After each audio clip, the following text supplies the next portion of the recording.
Hello friends, இன்றைக்கி நம்ம என்ன பார்க்க போகிறோம் அப்படின்னா சுண்டக்காய் சட்னி தான். ஸோ அதுக்கு சுண்டக்காய், ஒரு 10 வெங்காயம், ஒரு 6-7 பல் பூண்டு, 4 மிளகா, 2 ஸ்பூன் கடலைப்பருப்பு, கொஞ்சம் தேங்காய், நல்லெண்ணெய், கருவேப்பிலை, கொத்தமல்லி அண்டு பெருங்காயத்தூள். ஸோ ஃபஸ்ட்டு நம்ம என்ன பண்ணிக்கலாம்னா சுண்டக்காவை போட்டு வதக்கிக்கலாம்.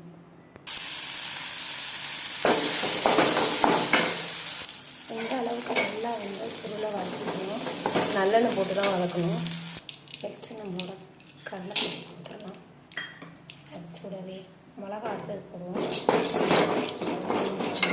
அது பட்டும் நல்லாவே வறுபட்டுருச்சு. ஸோ நெக்ஸ்ட்டு நம்ம மிளகா நல்லா போட்டோம். நெக்ஸ்ட்டு நம்மளோட வெங்காயம் பூண்டையும் போட்டுருவோம்.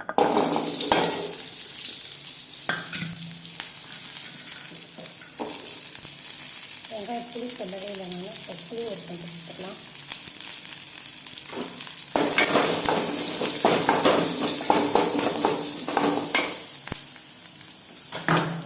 தேங்காய், இந்த கருவேப்பிலை கொத்தமல்லி வச்சுருக்கோம் இல்லையா, ஸோ அதையும் போட்டுக்கலாம்.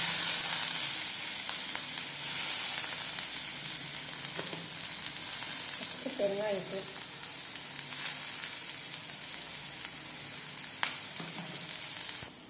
கொஞ்சம் சால்ட் போட்டுக்கலாம். நல்லா ஃப்ரை ஆகணும்.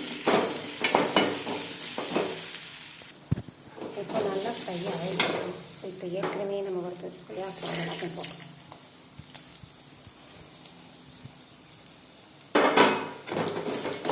பார்க்கவே நல்லா கலர்ஃபுல்லாக இருக்குல்ல. ஸோ இன்னொரு 10 மினிட்ஸில் ஆற வச்சுட்டு அரைச்சிட்டு பார்ப்போம்.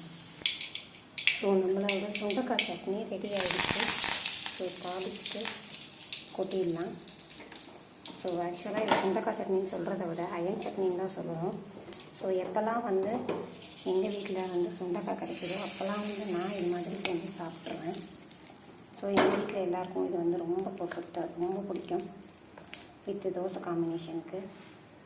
ஸோ இந்த பக்கம் தோசையும் ரெடி ஆகிடுச்சு. ஸோ நம்ம போயிட்டு ஆக்சுவலாக தோசை ஊற்றிக்கிட்டு இருக்கேன். எப்படி இருக்குது அப்படின்றத கேட்டுருவோம். சுட சுட தோசையும் அயன் சட்னியும் ரெடி ஆகிடுச்சு. நம்ம பாப்பாக்கிட்ட போய் கேட்கலாம். பாப்பா பாப்பா இந்தா சாப்பிட்டு பார்த்துட்டு சொல்லு எப்படி இருக்குன்னு. என்ன பாப்பா எப்படி இருக்கு? சூப்பர்மா, சூப்பர் டேஸ்ட். நல்லா இருக்கா? சரி, கரெக்டாக சாப்பிடு. ஓகேம்மா. இந்த மாதிரி நம்ம சுண்டக்காய் சட்னி அரைச்சி கொடுத்தோம் அப்படின்னா இதில் சுண்டக்காய் சேர்த்துருக்கோம் அப்படின்னு குழந்தைங்களுக்கே தெரியவே தெரியாது. பட் அயனும் அவங்களுக்கு போய் சேர்ந்துடும். ஓகேவா? தேங்க்யூ.